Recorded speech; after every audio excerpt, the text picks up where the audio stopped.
Preface. We wrote this book for all sorts of investors, from novice to experienced professional, because all of us knew, independently and at different times, that something was very wrong with the financial services industry, or simply financial industry in this book, especially its fastest-growing sector, the securities sector, and its huge investment management and advisory services arm. We wanted to explain this problem and then offer an easy-to-use solution. Michael made an important discovery almost immediately after receiving a degree from MIT and a PhD in mathematics from Northwestern, when he joined a brokerage firm known for its use of sophisticated mathematics. He found that although the firm's representatives spoke to clients in a language laden with mathematical terms, for example, this fund has a low beta, but its alpha is high. The portfolio has the highest expected return for its standard deviation. They actually knew nothing about the mathematics and the mysterious formulas and algorithms behind their statements. Kwok, a professor and renowned statistician whose career spanned roles at Bell Labs and several universities, knew that almost all claims of beating the market arose from practices that statisticians recognize as unprofessional and downright wrong. For example, investment firms often boast about strong returns on their investment products, mutual funds and such, in their marketing materials. If you were to read the fine print in these documents, you might uncover the data supporting these claims. What Kwok recognized, however, is that many firms do what statisticians call cherry-picking, selecting from a vast body of data only those data points that back up the desired claims, and ignoring the mountain of research that disproves those claims. In other words, investment firms typically reveal only what they want investors to see. Carroll became a financial advisor following an MBA from MIT's Sloan School of Management and a successful career in management consulting. While working for a large brokerage firm, Carroll grew dissatisfied with the direct and indirect fees that the firm charged her clients, and with the lack of a formal responsibility to act in the client's best interest. Today, she continues to see complicated descriptions, fancy terminology, and opaque fee structures mislead hard-working investors who are tirelessly saving to achieve their dreams. George was a liberal arts major at Georgetown University who became a financial advisor. He naturally assumed that the methodologies that the industry and his employers promoted were correct. But gradually, over a 20-year period, working for several of the best-respected financial firms, he began to realize that most of the foundational assumptions and best practices didn't make sense. For example, increasingly over time, every firm he worked for made a key sales point out of the fact that they would optimize a client's portfolio by running a scientific asset allocation. But actually, the process was nothing but GIGO, garbage in and garbage out. Collectively, we authors have concluded that by honing marketing pitches, the financial industry has created a false framework of concepts that it conveys to clients and sells to prospects. With only a few notable exceptions, the confusing proliferation of investment services, a minuscule subset of the investment products and advice available, the simplest and least costly ones, are all that an investor really needs. To opt for the more complex or confusing investment vehicles and advice is merely to pay a lot for nothing. Who should read this book, and why? This book is for every individual or family who invests their savings, has a 401k or other tax-deferred vehicle or pension fund that is managed on their behalf, or has merely heard about investing and might do it sometime. It is also for everyone who advises or consults on investing, who manages, oversees, or administers investments, including big wheeler-dealers. To all of these readers, we'll be telling them that everything they thought they knew about investing is wrong. This declaration should not be that surprising. As many of us remember, a very big investment firm, Long-Term Capital Management, went straight down the tubes in 1998. Even though it was run by Nobel laureates in economics and finance. Giant banks with the money to hire top investment talent also discovered in 2008 that everything they thought they knew about investing was wrong. As news stories about banking disasters around the world continue to reveal, experts keep reaching this sad conclusion with depressing regularity. The everything that you thought you knew about investing, as noted in our book title, is different depending on which sort of investor you are. Let's see how the why varies with each who. Novice or uninformed investors might think that frequent trading of securities will make a lot of money. Millions of investors trading furiously at their computers this very moment suffer from this delusion, believing that they're making money, or wondering why they're not. Ordinary individual investors also fall victim to misconceptions fed to them and reinforced by a vast array of helpers. These helpers comprise a pantheon of advice givers, some of whom may not realize that they're lending support to misconceptions.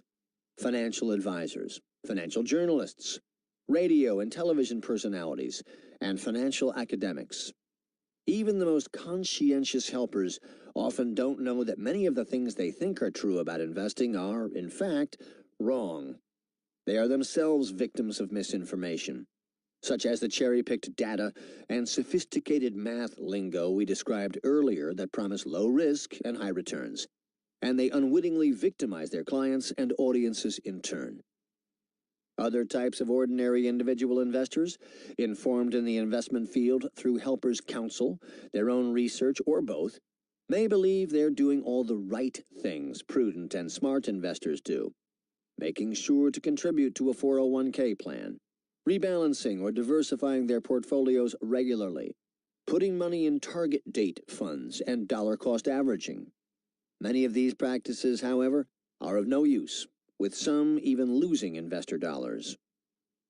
Less ordinary, so-called sophisticated investors, such as very wealthy people, retirement plan administrators, endowment fund managers, and investment consultants, suffer from different misconceptions. Consider the individual investor victims of Bernie Madoff, members of the socio-economic elite. Many of them clamored for Madoff's investment advice based on the recommendation of friends and family, fellow members of the much-touted 1%.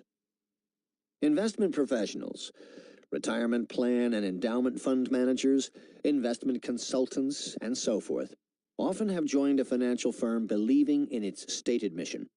Accepting organizational values like offering focused attention on unique client needs or helping create security for future generations, these service professionals believe, as George did at first, that they're helping their clients.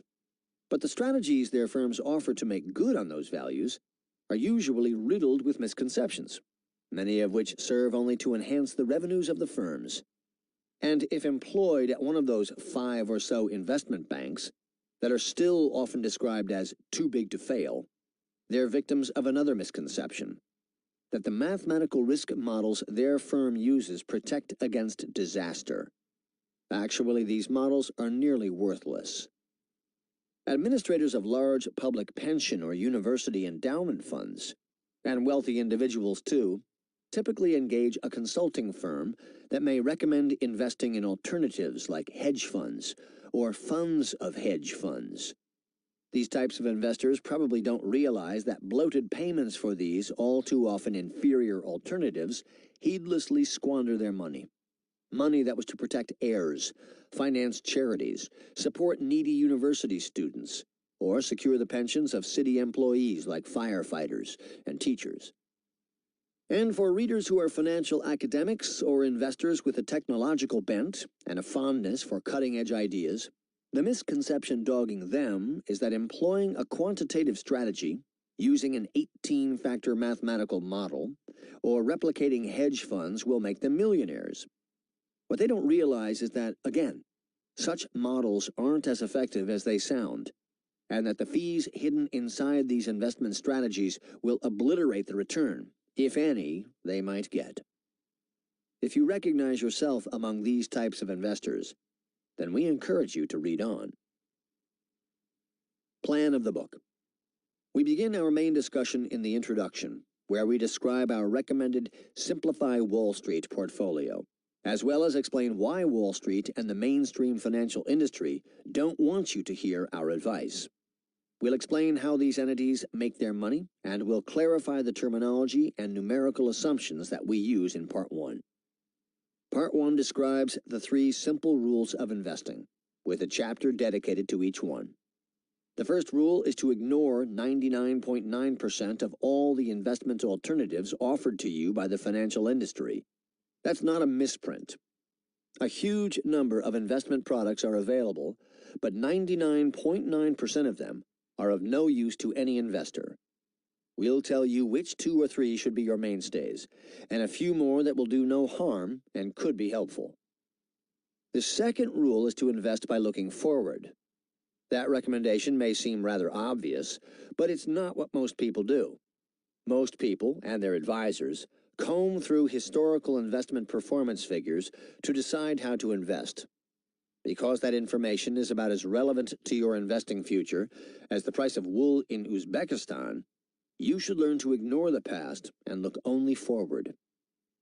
The third rule is to screen out almost everything that Wall Street and the mainstream financial and investment advice industry tell you, because almost everything they tell you is simply wrong. Tuning out the noise will free you up to pursue simpler, yet more rewarding investing strategies. Following these 3 rules means taking control of your own financial future. Therefore, it also involves your coming to grips with risk and uncertainty.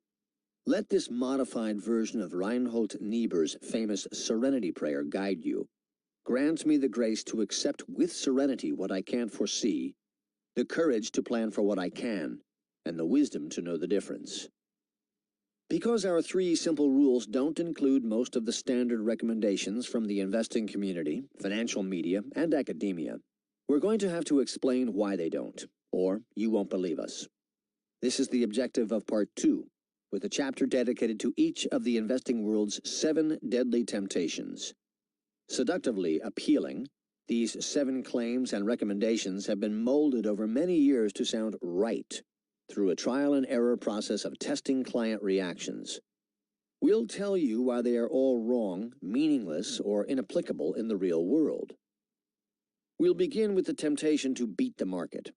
Aside from whether it makes sense as a primary goal, both theory and evidence compiled over decades of research show that beating the market is about 99.9% luck and no more than 0.1% skill. A second and very seductive temptation is to seek wise counsel. Of course, this is fine advice. Wise counsel can be very valuable.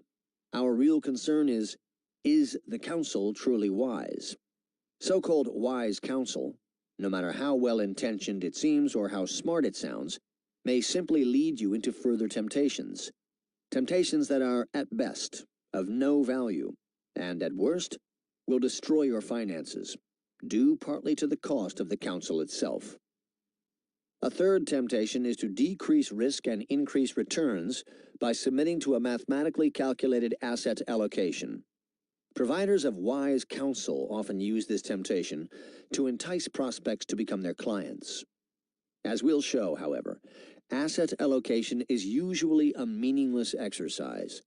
Whether the professional advisor realizes it or not, that has to be laboriously rigged to produce acceptable outputs. It does nothing to improve your investment results. A fourth temptation is to control risk by applying discipline to your investing approach. Of course you want discipline and risk control. Who wouldn't? But many falsehoods and enticements to pay extra fees can lurk in the folds of this temptation. Furthermore, the mainstream financial industry construct of risk is different from how average investors define the term. We'll tell you how understanding this difference can save and make you money.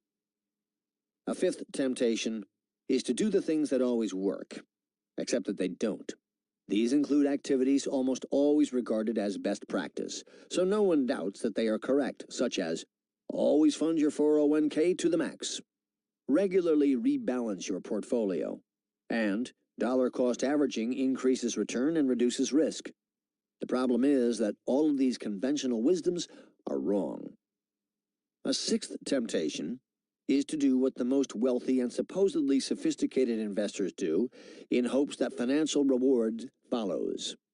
This temptation often motivates people to hire, at high cost, a major brand name investment manager or advisor. If you had the chance to have Goldman Sachs as your investment advisor, wouldn't you do it? You may not believe this, but as we'll see in Deadly Temptation number 6, if you had invested with Goldman Sachs in recent years, your investments would have performed far worse than most of the alternatives. And the final temptation: use modern scientific financial theory. Nothing is both more seductive and more mind-muddling than the idea that finance uses science and technology. We'll show you that, if the finance industry even uses science and technology at all, which is rare, not only does it not get better results, but the science and technology themselves aren't even that sophisticated and actually are often inaccurate or wrong. George and Michael follow the 7 deadly temptations with an epilogue that will show how our Simplify Wall Street investment strategy might achieve far more than greatly enhancing your own investment prospects. It could also inspire a collective movement to help reduce systemic financial risk and economic and political inequality, and help eliminate the overconcentration of power in the hands of a rich few. The global financial crisis, GFC, of 2007 through 2009, triggered a lot of discussion about how to regulate banking and finance to prevent more crises. But another way to change the industry is through mass action, by boycotting those investment services that are of no value to clients, namely the vast majority of them. The more investors adopt some or all of our book's recommendations, the more they can help reduce the financial complexity that creates systemic risk and global crises. Following our simple strategy not only benefits your own financial health, but represents a step toward healing the entire financial system, our iteration of Think globally, act locally. The 3 Rules of Investing website.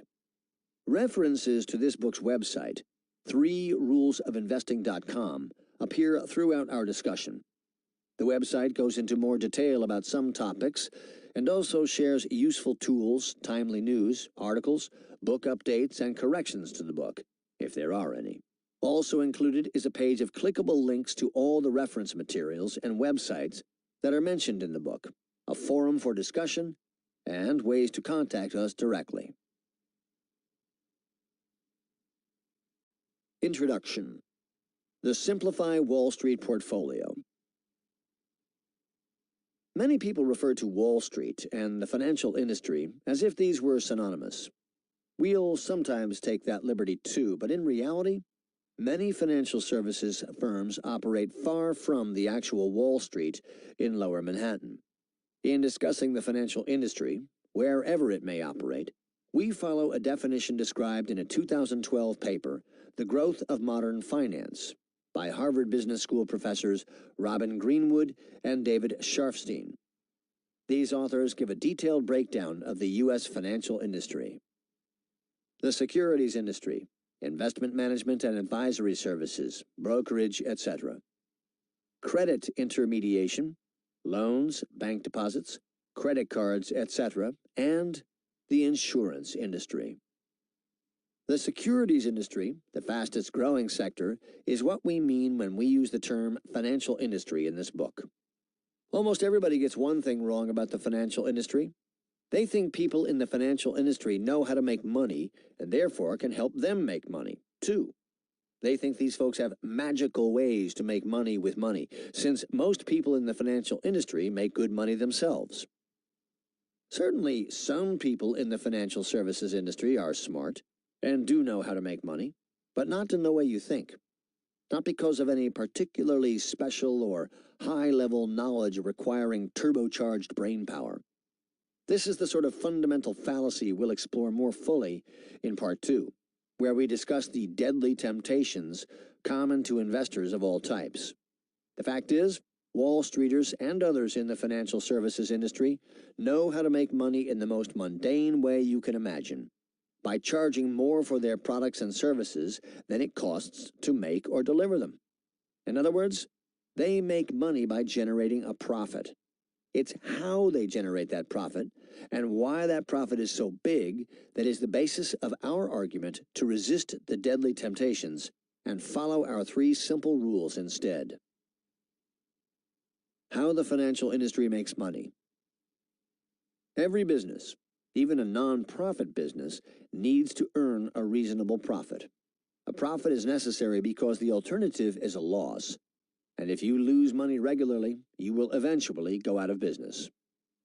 This fact applies whether the business is a lemonade stand selling cold drinks, a retailer peddling women's clothes, a homeless shelter, a non-profit serving free meals every Friday night, or a big investment firm offering mutual funds and IRAs. Every business also strives to make its products and/or services seem special, even unique, so that they stand out among the crowd and attract more customers than their competitors do. The financial industry has a challenge because their products, mutual funds, retirement packages, hedge funds, etc., and services, investment advice, portfolio management, stock trading, etc., don't easily lend themselves to appearing distinctive, let alone unique. If a product service is hard to distinguish from that of competitors, the business must wield other strategies to still sell more and earn a profit. To do this, the financial industry uses a common strategy: price confusion. Price confusion means pretty much what you'd think: difficulty in determining what exactly the price is. Let's say a case of paper is advertised in an email promotion at the low price of $29.99. It sounds like a great deal, until you read the fine print and see that the real cost is $39.99, which you must pay now if you want your case of paper. The $10 difference comes only if you fill out the paperwork to get a special rebate. The business hopes to confuse customers around the price so that they'll wind up spending $39.99 and not bother submitting the rebate form. Price confusion also occurs when the price of a product, say a printer, is truly low, but the costs of necessities to operate that product, ink cartridges, are high. Another example is when airlines get into price wars with one another. A low-priced airfare may initially make you happy until you pay for expensive add-ons like a checked bag or meals during the flight. Wall Street and other financial industry firms engage in this form of price confusion too, by charging fees to conduct their business. There are so many layers of fees and so many names for them: managerial, advisory, administration, custodial, commissions, that most people prefer to ignore their statements rather than decipher them. Another strategy is to make the price sound like much less than it is. That can be done by stating it as a small percentage of a much bigger number. If an investment advisor or manager charges you 1% of your investments, it sounds small, but your cost can add up to tens or even hundreds of thousands of dollars in a few years. The real cost, then, of financial products, services, becomes confusing because these fees are usually hidden. If you were the sellers of these investment products, and if you didn't have to clearly explain each fee, would you make it perfectly clear to your customers how much they're paying in total, especially when the amount is jaw-dropping when stated in ordinary dollars and cents? The financial industry doesn't stop at price confusion, however. Many businesses also engage in product confusion. If they can sell you a bicycle, but let you think it's a luxury limo, they can really jack up the price. Investors often can't distinguish the price from the product, or even know what the exact product, let alone price, is. It's as though a customer is saying, "I'm paying you something in fees to buy X dollars in returns." If the return is negative, a loss, that figure represents another cost on top of the fees. It's confusing. Greg Smith shares an example of a purposely confusing product in his book, Why I Left Goldman Sachs, a Wall Street Story. A Goldman quant, an investment analyst who uses a lot of math, came up with a sexy new black box with a very unsexy name. Call it Clorox. Clorox was what is known as a multi-asset class momentum product, a fancy term for give us your money and we'll reallocate your funds based on historical models, taking a big markup on every reallocation. This product was a bit like a jazzed-up version of basic portfolio management. It was like taking a bologna sandwich and offering it to a client as a panino di Bologna. The first is worth 50 cents. The second, you can sell for $8. Goldman could sell its Clorox product as a unique offering, something to distinguish the firm from its competitors and thereby attract more customers and make greater profits. This is why the financial industry makes so much money. Not because its employees are brilliant at investing, but because the product, some form of investment, stocks, mutual funds, etc., or advice, lends itself to spawning price and product confusion. What the financial industry is good at is increasing both product and price confusion by adding more and more complicated products and keeping the total price hidden. They have succeeded in charging you the price of an artisan-crafted lunch for a bologna sandwich. That's all. Wall Street and the financial industry have mastered profit generation through price and product confusion to an extraordinary degree. The securities industry, that sector we're focusing on in this book, had revenues in 2007 in the United States alone of almost $700 billion. Of that, asset management, primarily investment advice and portfolio management, was the largest component, $342 billion in 2007. Well over 4 times the level in 1997. It has grown further since 2007, but this is the most recent year for which we have reliable data. As a percentage of gross domestic product, GDP, the value of all types of products created in the United States, securities industry revenues grew more than tenfold from 1980 to 2007, from 0.24% in 1980 to 2.44% in 2007. According to Harvard researchers Greenwood and Sharfstein, this tenfold growth was due mostly to an increase in fees, specifically. Clearly, galloping growth in the securities industry, particularly its investment advisory and investment management components, that is, the topic of this book, has been a main reason that the financial industry as a whole has grown so large over the last 30 years. It is important to remember this fact as we proceed, and to consider the reasons for the growth. Justifying the means, if not the ends. Remember the misconception that opened this chapter, that people in the financial industry know how to make money with money. Even if they did, does it follow that they can help you to make money too? Or that they will? No, it doesn't. Nevertheless, people working on Wall Street and elsewhere in the financial industry often believe that they're helping you make money, even when selling you something that is not so special in terms of either a good price or a distinctive product. There are 2 reasons for this phenomenon.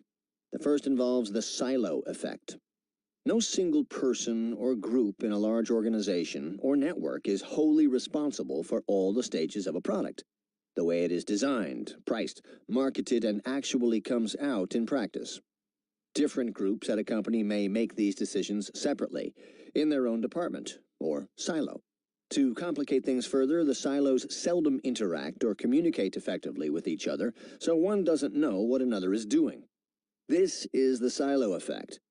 One group makes a product they believe will help consumers, another group prices it, but no one typically looks at the larger picture and says, if we price it this way, we've removed the value of the product. It's no longer doing what it's supposed to do. Each decision might be thought to be in the customer's interest, but nobody assesses the overall result to know for sure whether that winds up being true. It's as if one team creates what they believe is a low-calorie granola bar, another team adds a lot of nuts, coconut, and chocolate, and no one notices that the bar is no longer doing what it was supposed to do. In the financial industry, there's a long stretch between the quantitative analyst who concocted Clorox, for example, and the financial advisor selling that product, and a longer stretch still to positive returns on the investment for the customer. Each of these silos, creation, sales, and end value, returns, operates independently of one another. It's easy, therefore, for one group to carry on the self-delusion that they're helping customers, and easy to absolve oneself of responsibility if things go wrong. The second reason the financial industry believes they're helping you is simply that when you do buy their product, they assume, not unreasonably, that you must want it. They're engaging in a business transaction with you. When you agree to buy, they assume it's what you want.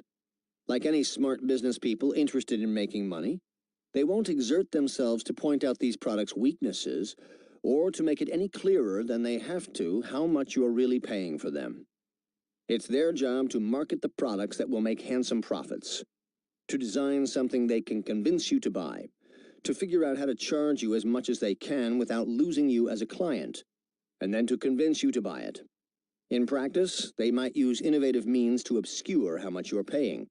That is, price confusion. People working in the financial industry can justify their means and comfort themselves if they need to by assuming that you are also maximizing your profit in your own way. It's not up to them to second-guess how you do it. Even if they believe it's their job to serve their clients' best interests, they may feel they can only gauge what those interests are by what the clients are willing to buy. We're compelled and happy to note that many in the financial industry don't fit the mold we've just laid out. Many people are not overly greedy, will tell you the whole truth, and will recommend products and services that they believe are in the client's best interests, even when it doesn't maximize their own profits. These providers are to be admired and applauded.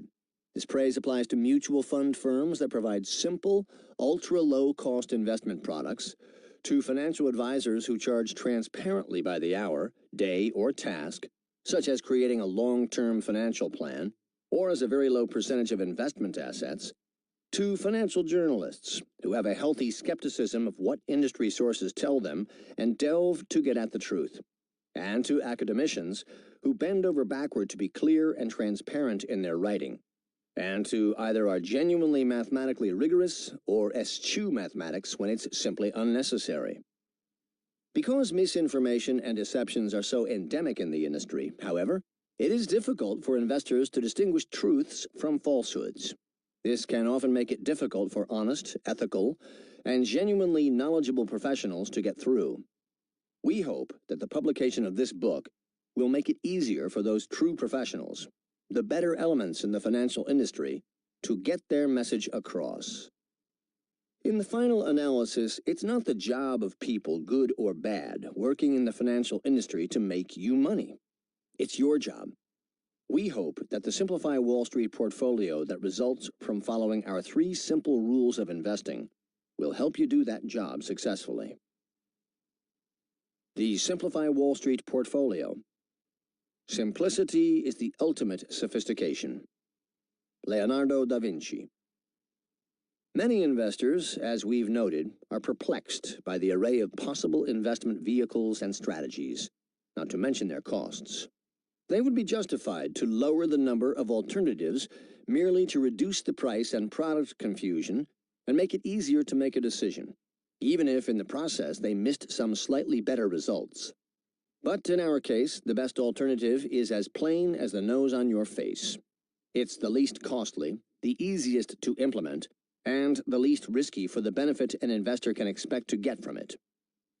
With this in mind, we've designed the Simplify Wall Street portfolio with just these 5 common investment products at its core. Government inflation-protected securities. In the United States, these are Treasury Inflation-Protected Securities, or TIPS. A low-cost total U.S. domestic equity stock index fund, either a mutual fund or an exchange-traded fund, ETF. That is, a sort of mutual fund that can be traded like stocks on an exchange. A low-cost total international equity index fund, either a mutual fund or an ETF. Single premium income annuities.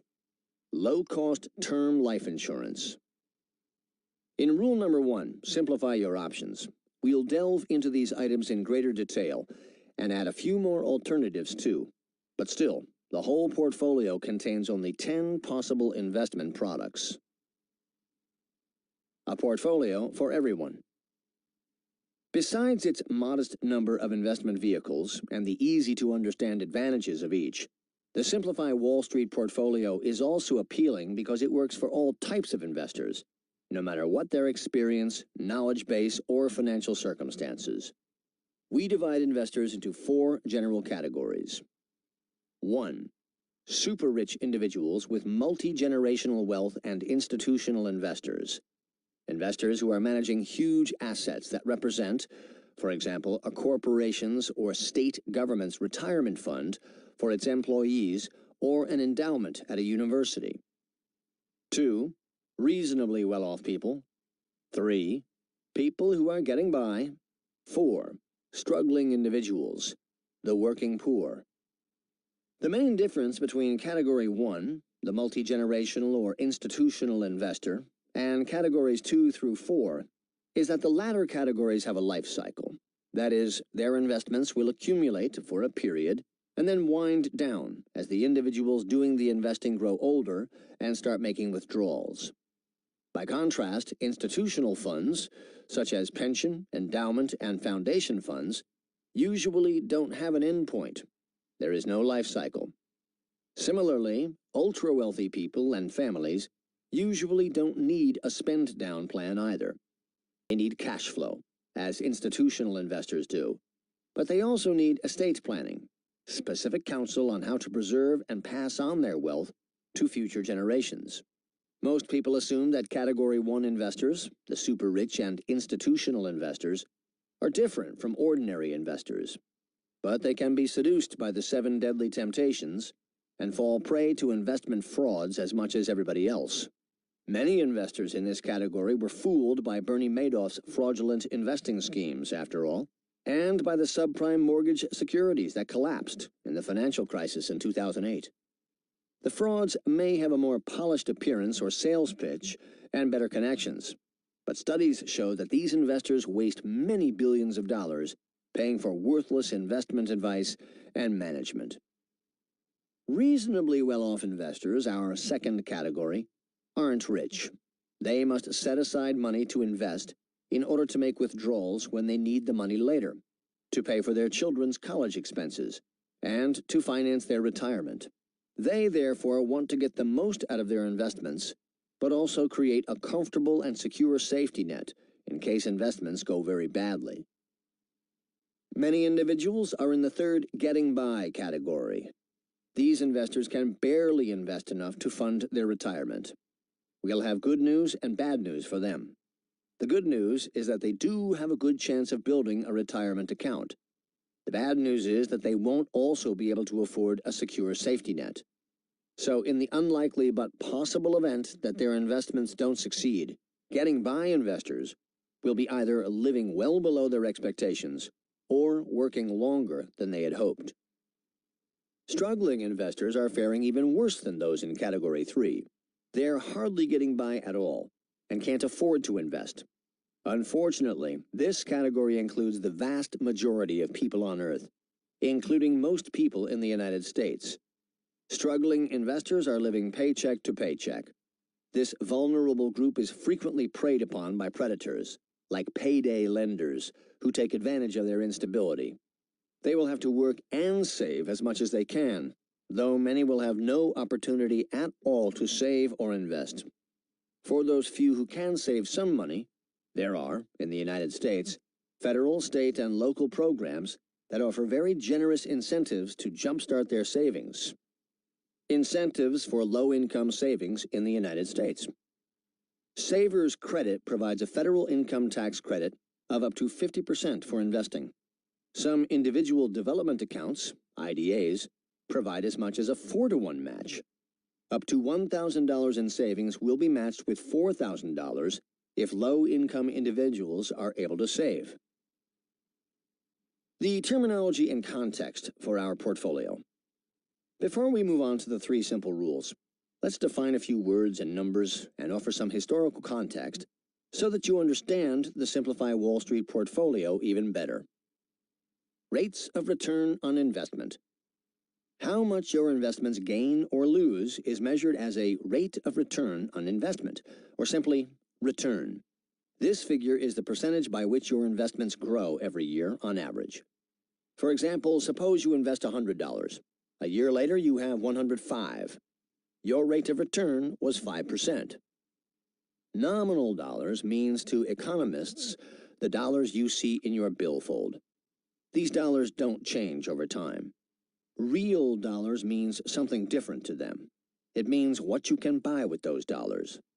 That changes because of inflation. Similarly, the rate of return can be a real rate or a nominal rate. A nominal rate is the percentage rate of growth in nominal dollars. If you invest $100 and have $105 a year later, your nominal return was 5%. The real rate is the rate of growth in purchasing power. In other words, the nominal rate adjusted for inflation. For example, let's say inflation will be 2% for the next 23 years.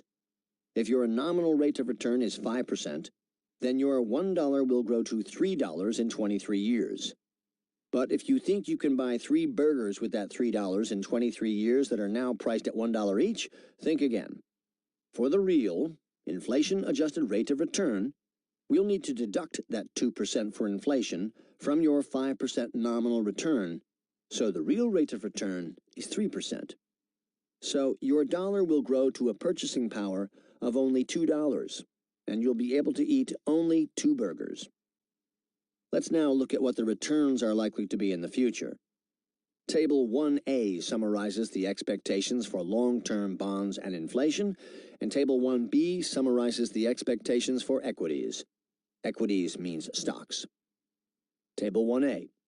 U.S. Treasury and corporate bond expected returns and expected inflation, September 2013. U.S. Treasury bonds. Real return, 1.5%. Nominal return, 3.7%. Inflation, nominal minus real, 2.2%. Corporate bonds, real return, 2.7%. Nominal return, 4.9%. Inflation, nominal minus real, 2.2%. Table 1B, global equities expected long-term annual returns and high and low scenarios. Expected case, nominal, 7.2%. Real, 5.0%. Low historical case, nominal, 4.8%. Real, 3.2%. High historical case, nominal, 13.2%, real, 9.9%. We'll explain how we got these numbers, but first, we have to ask you to do something no one likes to do. Reel in your expectations. What history tells us. An endless number of investment gurus peddle unrealistic claims and aspirations. Unfortunately, these statements are not true, except in the same sense that someone actually does win the lottery. But people would like them to be true. It's one of the reasons the financial industry serves up so many shaded truths and near lies, because they can raise clients' hopes and spirits. A challenge today is that for almost 2 decades, in the 1980s and 1990s, the real return on investment in stocks was unusually high. It averaged more than 16% a year from August 1982 until the end of 1999. In the last 5 years of the 1990s, it averaged 25.5%. This figure is still vivid in the memories of people who will soon retire or are already retired. At that time, they came to expect such high returns. These very high rates of return were in part a correction for the poor returns over the prior 10-year period. In 1982, at the end of that dismal time frame, the consensus outlook was bleak. Stocks prices were so low that they implied that future corporate earnings growth rates would be negative. But this expectation turned out to be completely wrong. Partly due to correcting that very negative expectation, the price of stocks subsequently soared in the 1980s and 1990s. These high expectations nourished an overcorrection of the negative view of 1982, a bubble. This overcorrection was partly compensated for by the poor returns of the first decade of the 2000s. But this booming stock market led the generation who lived through it around 20 years ago to think that 15% to 25% real annual rates of return on stocks were to be expected. Many of them still think that, even though it's wrong. The best estimates of future expected rates of return come from information that is specified exactly by contract.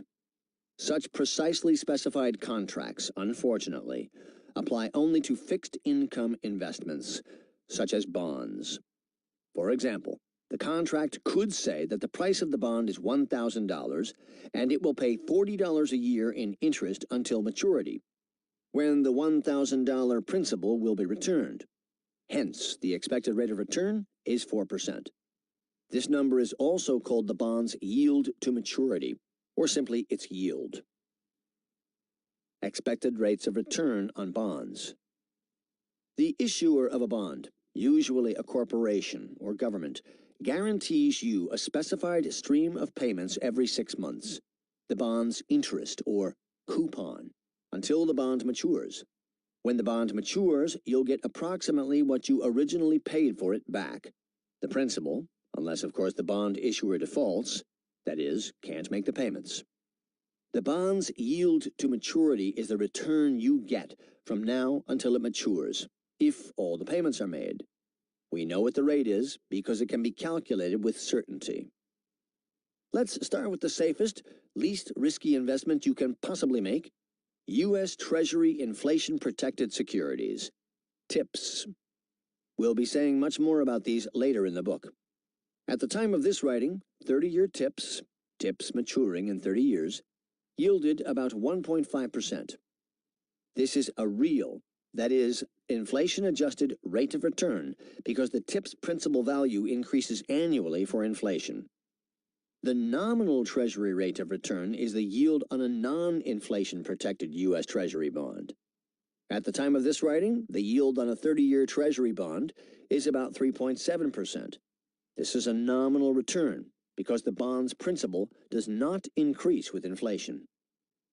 We can infer from the 3.7% nominal return on Treasury bonds and the 1.5% real return on TIPS that their difference, 2.2%, is what the issuers of the bonds and the investors who buy them expect inflation to be over the next 30 years. Of course, this doesn't mean that's what inflation will be. It's just their best guess right now. Both TIPS and U.S. Treasury bonds are guaranteed by the U.S. government. That makes them extremely low risk. Indeed, financial academics refer to them as risk-free. With a little more risk, you could invest in a diversified basket of U.S. domestic corporate bonds. At the time of this writing, the yields on long-term corporate bonds average about 4.9%. Hence, the risk premium for investing in riskier corporate bonds instead of U.S. government bonds is about 1.2%. The corporate bond yield of 4.9% less the Treasury bond rate of 3.7%. And remember, those yields of 3.7% for 30-year Treasury bonds and 4.9% for long-term corporate bonds are nominal returns. If we assume 2.2% inflation, then the real rate of return on Treasury bonds is expected to be 1.5%, just like TIPS. The real return on corporate bonds is expected to be 2.7%. These numbers round off the entries in Table 1A. Expected rates of return on stocks. Stocks, also called equities, are more risky than bonds for two reasons. First, there's no contract with stocks, as there is with bonds, saying that the investor will receive any specific series of payments. Second, if the institution that issued the bond goes bankrupt, it must pay bondholders before stock owners get anything. Because stocks are riskier than bonds, an investor will require a higher expected return to invest in stocks.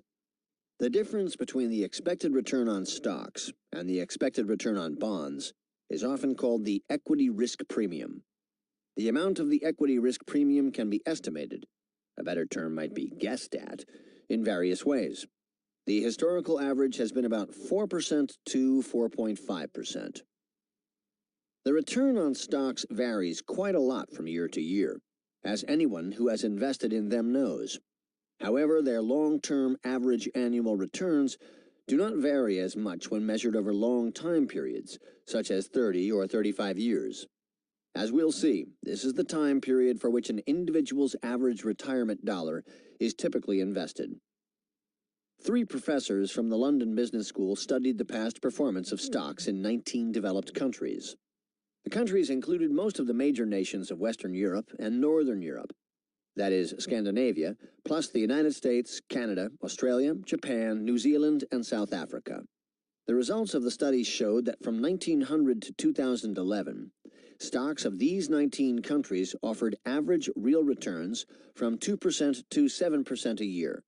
Italy lowest with about 2%, Australia highest with about 7%, Germany and France about 3%, Switzerland and Norway about 4%, the United Kingdom and Finland about 5%, and the United States, Sweden, Canada, and New Zealand about 6%. These are the kinds of real returns that are realistic. Moderate, single-digit returns, not whopping double-digit ones. Occasionally, higher or lower returns occur for a while, sometimes for a long time, but they're not what you should expect. If you're lucky and you're invested in stocks, you'll get them, but you can't expect them, and you can't plan on them. The future is never predictable, but one must sometimes use numbers for planning. For those purposes, the real rates of return from 1900 to 2011 that we just cited are the best guide we have. Those real rates ranged from 2% to 7%, with a country-weighted average, a global stock return, of 5%. The nominal country-weighted average return over the same years was 8.3%. For our discussion in later chapters of this book, we'll use this long-term historical global average of 5.0% as our expected real rate of return on stocks. We won't, however, use 8.3%, the historical rate, as the expected nominal return. In addition, we inferred earlier that investors anticipate 2.2% inflation in the next 30 years. Hence, our assumed nominal return on equities will be 7.2%, the real return of 5% plus 2.2% inflation. But those are all only the expected returns, the ones we deem most likely. A whole range of other returns are possible. We'll want to estimate how much worse or better it could get. If we consider single years, it can get much, much better or much, much worse. The highest single-year real returns on stocks in the United States were more than plus 53%, which occurred in 1933 and 1954. The worst were losses of nearly 37.5%, which occurred in 1931, 1937, and 2008. But if we look at a long time period, the variation is far less. The worst three-decade real return was plus 3.4%, and the worst nominal return was plus 4.8%. Those were in the early part of the 20th century, from 1910 to 1940. After 1925, the worst real return was 4.5%, and the worst nominal return was 7.7%. The best 30-year returns were quite good. The best real return was 9.9%, and the best nominal. We'll use these best and worst 30-year returns as our guesstimates of the best and the worst that could happen over 30 years.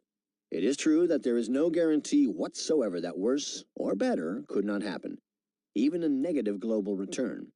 As investment writer William Bernstein has said, a long-term negative global stock return requires not merely universal inflation, but universal Armageddon. In that event, no investment would be safe. One small step for the investor, one giant leap for society? Given that so many on Wall Street and in the mainstream securities industry earn their gargantuan incomes thanks to the fact that you pay much more than you realize for a product that you don't understand, how will they react when we show you how to pay 1/20th or 1/40th as much for something just as good or better, and perhaps not even to them?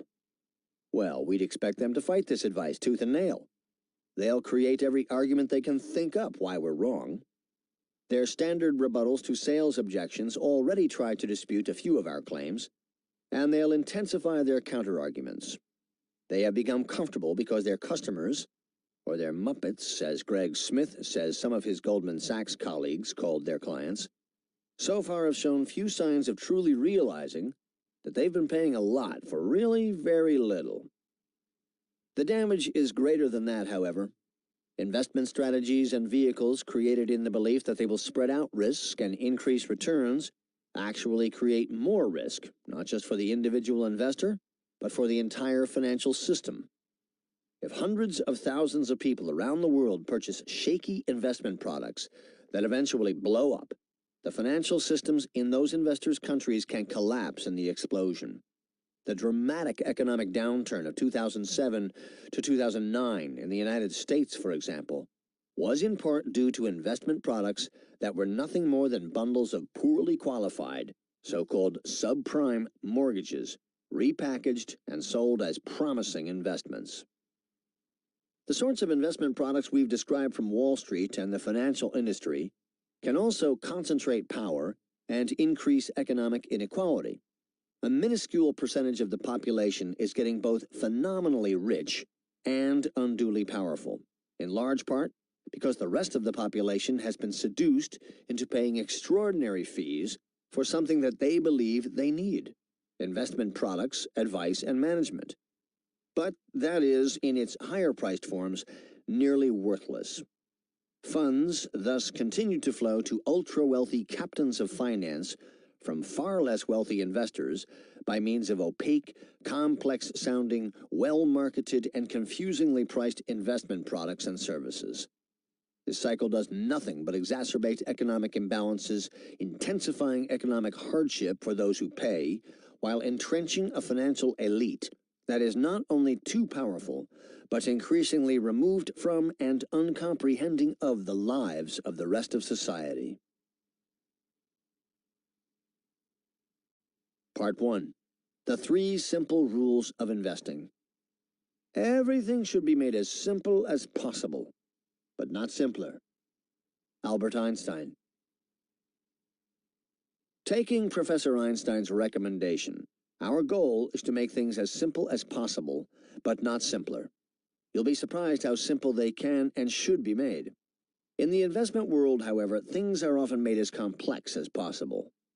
Most investment advice, products, and services offered by investment companies and financial advisors, not to mention academic researchers, are much more complicated than they need to be.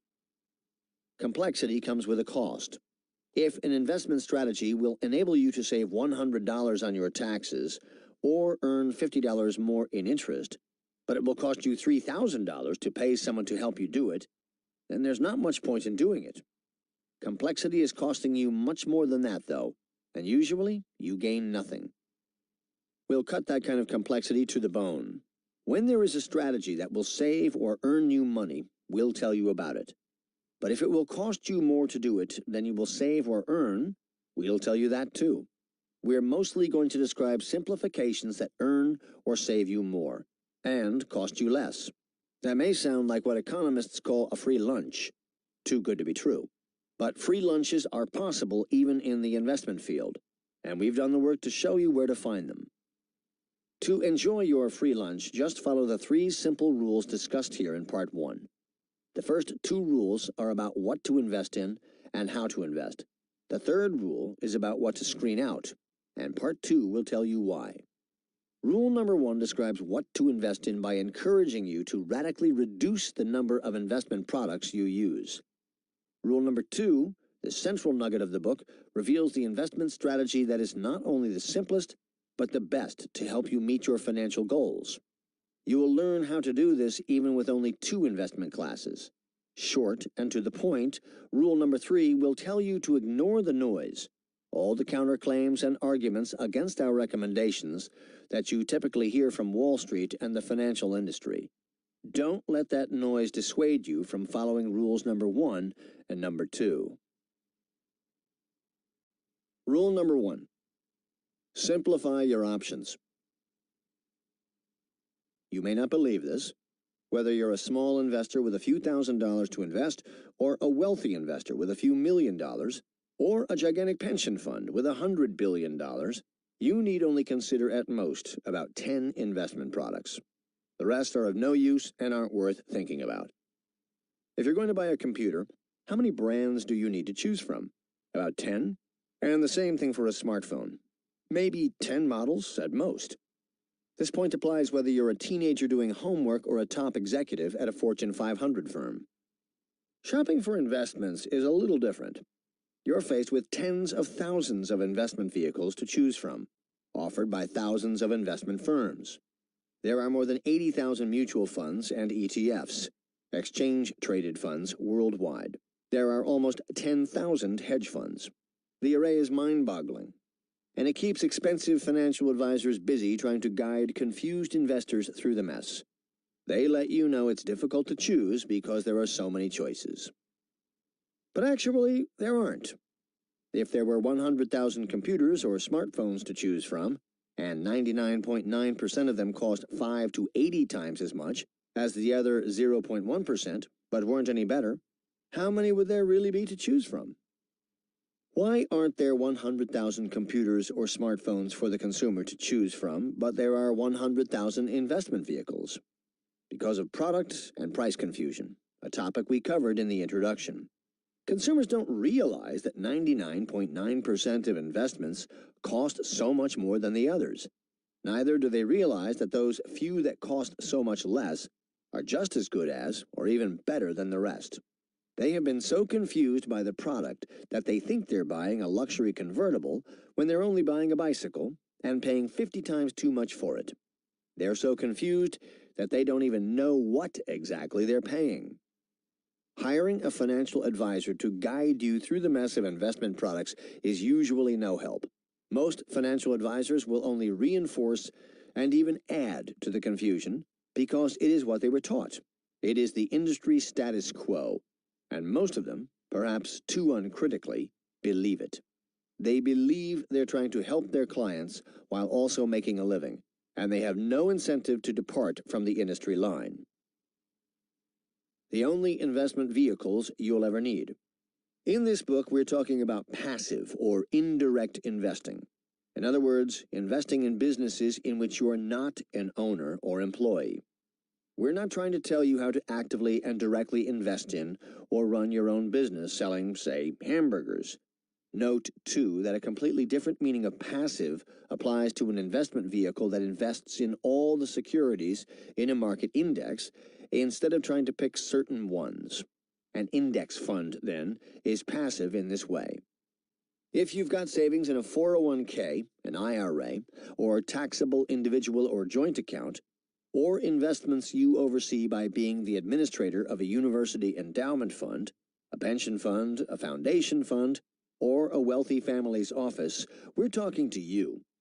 You'll want to invest these funds very wisely. We'll name the investment vehicles that you should consider. Forget all the others. Of course, you'll need information about how to use them, but reducing the number of choices will go a long way to reduce the complexity too, so that the rest will also be easier. You need only consider a very few types of investments, or what's known as asset classes: stocks, also called equities, fixed income, bonds, and short-term investments like bank accounts, certificates of deposit, CDs, etc., perhaps real estate, and simple forms of insurance that ensure meeting cash flow needs. Specifically, here's all you need. Government inflation-protected securities. In the United States, these are Treasury inflation-protected securities, or TIPS. A low-cost total U.S. domestic equity index fund, either a mutual fund or an ETF. This would be part of a world stock fund. Total international equity index fund, either a mutual fund or an ETF. The other part of the same world stock fund. With one fund, then, you're investing in both U.S. and international stocks. Single premium income annuities. Low-cost term life insurance. That's it. If you want to, you could also add these: a low-cost total U.S. domestic bond market index mutual fund, or ETF, a low-cost total international bond market index mutual fund, or ETF, a low-cost REIT, real estate investment trust index mutual fund, or ETF, U.S. and global, individual stocks or bonds you buy yourself through a low-cost broker and keep for many years. Small amounts from a very short list of other investments that we'll discuss later. That's 10 investment vehicles max, all you'll ever need. In the case of the stock, bond, and REIT index funds, competing versions are offered by a small number of providers for fees of less than 0.25% annually, and often much less. You should confine yourself to only those. Examples appear on the 3 Rules of Investing website with regularly updated information. Now, we will describe each investment vehicle in more detail. Government Inflation-Protected Securities, GIPS. GIPS are the least risky investment on the planet. No other investment you can make or action you can take is closer to 100% certain to preserve the purchasing power of your money for decades to come. That includes stuffing your money under the mattress, buying gold, anything.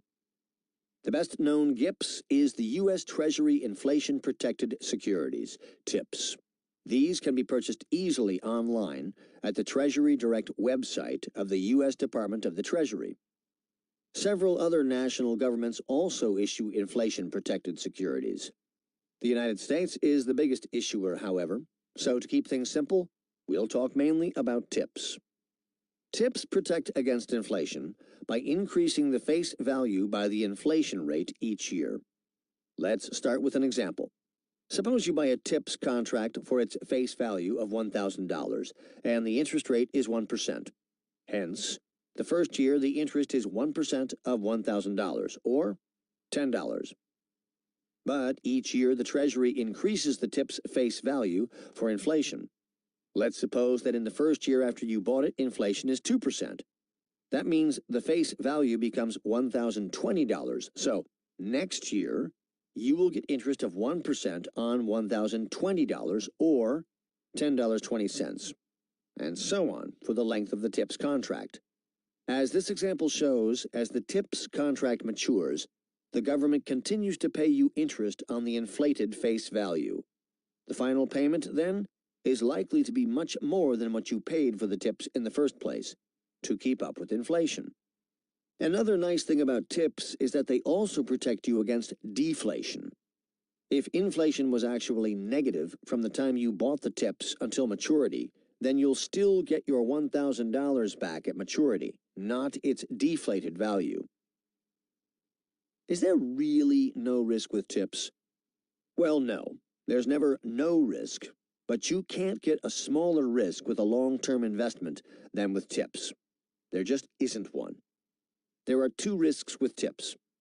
One is that the government will default on its obligation. That's a negligible risk, however, if it's the government of a major developed country. The second risk is a little greater, that the government's inflation rate may not be your inflation rate. The government calculates inflation based on the average basket of goods consumed by the average person in the country. But your consumption might be of a different basket of goods. Your goods might increase in price faster than the average. Then you could be in trouble. Of course, their prices could also increase slower than the average, and then you'd be fine. For example, the price or cost of health care and nursing homes has increased much faster than average prices. And guess what? As you grow older, that's what you'll be spending a lot of money on, like it or not.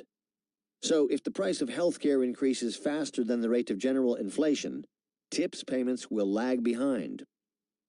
Be that as it may, the main use of TIPS is to protect against huge fluctuations in general inflation, which really could occur. They occurred in the United States as recently as the 1970s and early 1980s, and more recently in some other countries.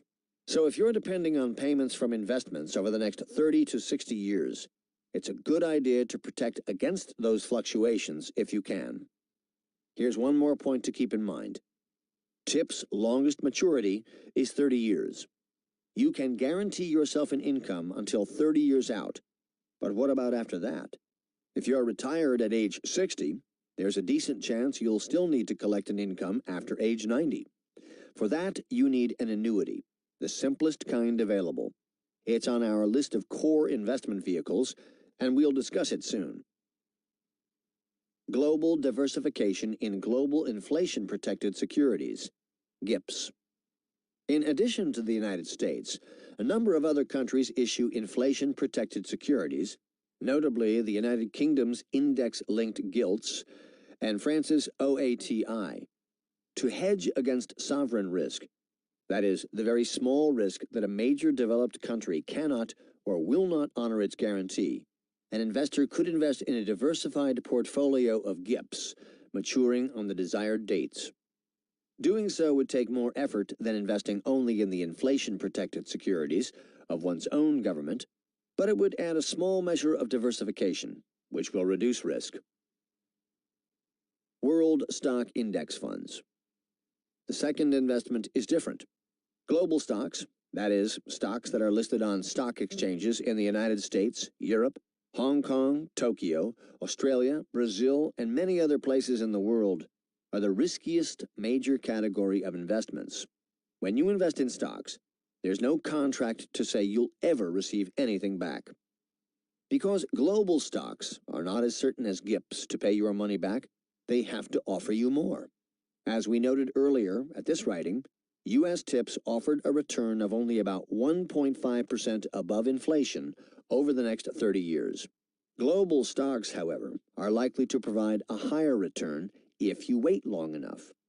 As we noted in the introduction, studies suggest that if you hold a diversified stock portfolio for 30 years or more, history suggests you're likely to get a good return.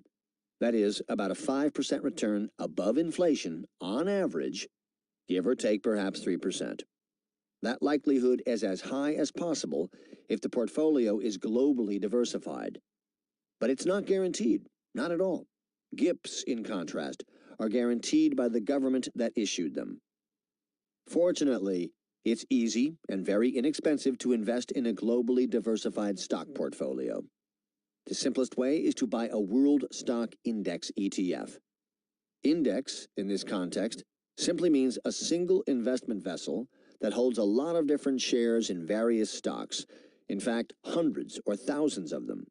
You're in effect investing in multiple firms at once, rather than investing in firm A, firm B, and so forth. A few World Stock Index ETFs are similar, from companies like Vanguard, BlackRock iShares, State Street, Spiders, and Schwab. It's easiest to buy one that simply holds the whole global stock market. For example, available at the time of this book's printing, and in the United States, from Vanguard, iShares, and Spider. They can be purchased easily online after opening an online brokerage account with, for example, Schwab, E-Trade, or TD Ameritrade. These funds have low expense ratios, the fees their managements charge per year. For example, two of the lowest cost world stock ETFs currently have expense ratios of 0.19% and 0.24% respectively. Hence, for every $10,000 of the assets you've invested, you'll pay either $19 or $24 in fees that year, depending on which you choose. These two world stock funds are divided in approximately the same way the stocks of the world are divided. One of them reports that it holds 45% in U.S. stocks, 45% in international developed market stocks, and 10% in stocks of emerging market countries, like Indonesia, Turkey, and China. The other is similar. World stock funds can be purchased as a single fund or as two funds. You can buy them as one low-cost fund that holds nearly all global stocks or an approximation thereto. This is the way we've presented this investment vehicle in our earlier list of the only investments you really need. You may get a better expense ratio, however, by buying two funds, one a U.S. domestic total market fund, the second an international fund comprising the rest of the world stock fund, all countries except the United States. For example, one U.S. domestic total stock market ETF currently has an expense ratio of only 0.05%, 1/20%. The same provider's total international stock index ETF has an expense ratio of 0.16%.